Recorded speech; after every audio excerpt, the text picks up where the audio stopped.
welcome back to another episode of this.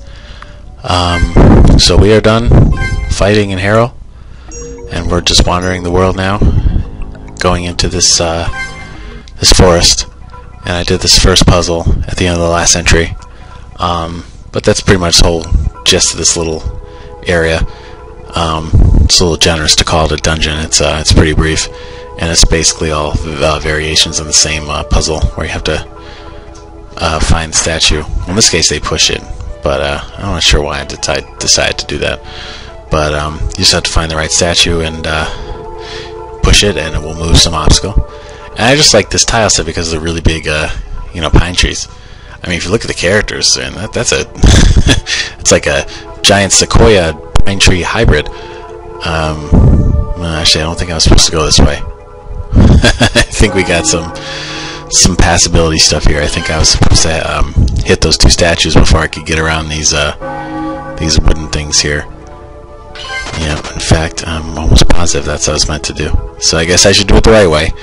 Let's go back here and hit these guys up. And they have glowy eyes. Isn't that cool?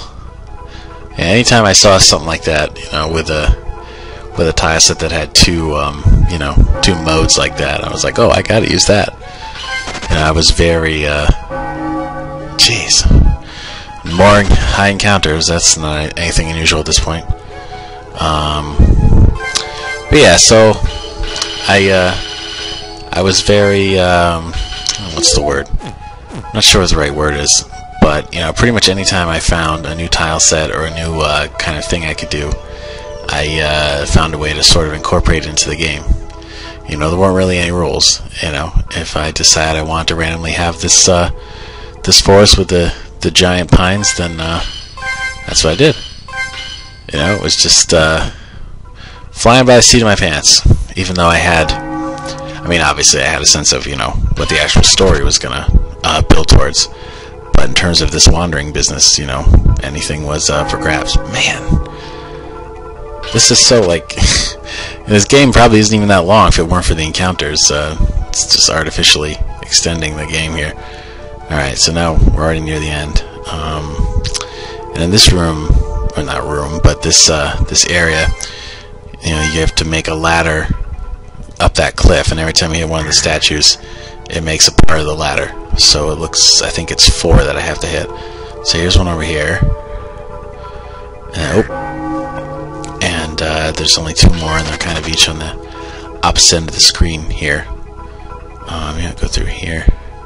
And the passability is wonky. You can only you can walk behind the trees, in some areas, but not all of them. And in theory, I should be able to walk behind the entire tree there, not just the very tippy top.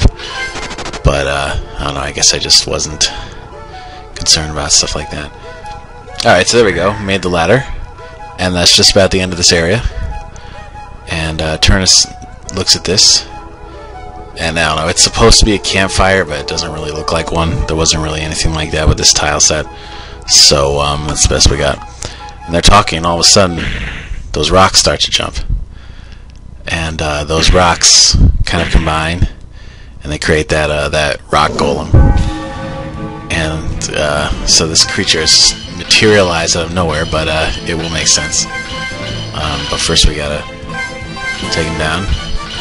Just gonna try all the different elements and see which ones hurt him the most. The thunder, not that good. And water's pretty good. And the physical attacks are pretty good. And he healed himself some paltry amount that's not gonna save him. Oof! Wow. Yeah, that typhoon really messed him up. Man, that's a lot of damage. Yeah, he's probably going down soon. Yeah. Oh no, he took that. Stood up to that meteor though. Okay, yeah, that's it for him. So if you remember last time we fought a golem, it was summoned by none other than this guy, Seth.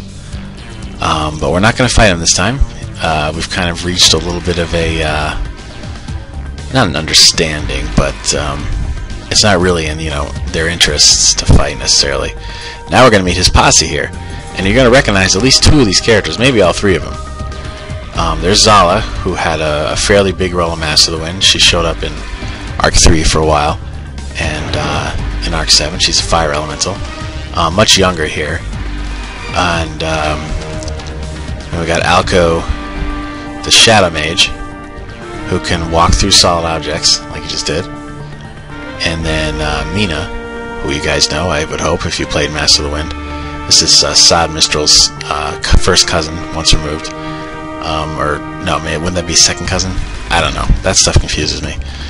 So she did a trick with her wind magic. She probably brought in some cold air from Boreal or something and made it look like it was snowing. Now they're going to have a little campfire. Except Zala is the campfire. She's a fire elemental, and the light's coming from her. And this is me trying to, do a little effect here, a little picture, but it didn't come out. I wanted it to, like, rotate, to keep fading in and out. I know there's a way to do that, but I don't know. At this point, I couldn't really figure it out, and I got sick of trying, so I was like, hey, I'll just have one, like, little light. And so they're basically talking, and Seth is telling them not to bother with Lysander because he wants to deal with Lysander, and he wants to have the sort of satisfaction of killing him. But obviously that's not going to be good enough to get the other group to go back. And Zala and Nova, man, they go together like fire and water. Yeah, they get into a lot of little arguments here. They're both kind of like outspoken. And of course you got Turnus, who's the most outspoken of all, and it's obviously kind of a recipe for disaster when all of them are sitting down trying to talk, and it eventually degenerates into an argument over the past. And if you watch here, Turnus actually runs through Alco as Alco went intangible to avoid him, and Nova hit Zala with something and put out her fire, so now the little light's gone, and Mina's the one who kind of breaks it up, and Galdar. They're the most reasonable of the two, and if you remember from Master of the Wind, they eventually have kind of an interracial romance, and a little bit in this game too, but it's very kind of subtle and underplayed, and so they still can't really come to an agreement on what to do about Lysander. I mean, obviously anybody who's playing this and who's getting into the characters is sitting here being like, well, why don't you guys all just join up? That's 8 people, man. That's tough, but personality conflicts are not so easy to resolve, and Turnus has a huge rant here, and from a guy already prone to ranting, this is a long one.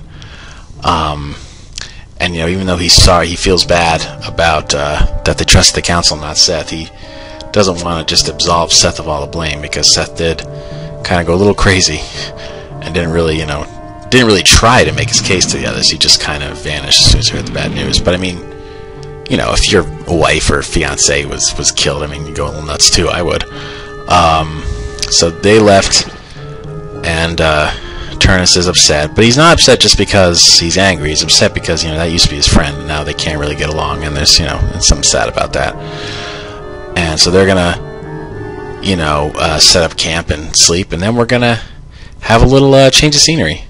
We're gonna go back to Guardia, and this is Sharikra, who's Turnus' love interest, and very sort of rough and tumble character like him. And so I guess she uses this weapon store a lot, and I kind of like this. It's this this is kind of a Master of the Wind-esque scene where there's like a lot of sort of incidental dialogue that's not necessarily that important to the plot, but it's it's nice. It's convincing. It creates like some atmosphere. But then the sort of playful scene is interrupted when these weird guys come in, and these are guys from the Wyvern Fang cult. Remember them? They are still causing trouble. So this time, Arius and the others are not around to deal with them. So it's going to fall to other characters that have been, that are still in the town. And Sharikra's gonna kick some serious ass. Yep, yeah, look at that. She's tough, and she's gonna fight all 4 of them, I think. And she throws her stuff, and then she throws a pillar at this guy. Watch this. And bam. I mean, the event movement didn't quite work on that. You got like half of it way over on the left there, but I think you see what I was getting at. That's the guy gets for calling her a bitch. And with Sharikra, I was trying something different with the skills, because she doesn't learn skills through leveling. She picks up items, and then you can like use the item. She learns how to throw it, and then it becomes one of her techniques. So even though she is level 50, I'm still going to have to learn all her techniques, you know, the regular way. So here's the hatchet, and now she knows that. Let's have a look. I'll show you. Yeah, there's the hatchet along with her shuriken, which is what she starts with. And then so we'll save, and we'll see what's going on in town next time. Peace.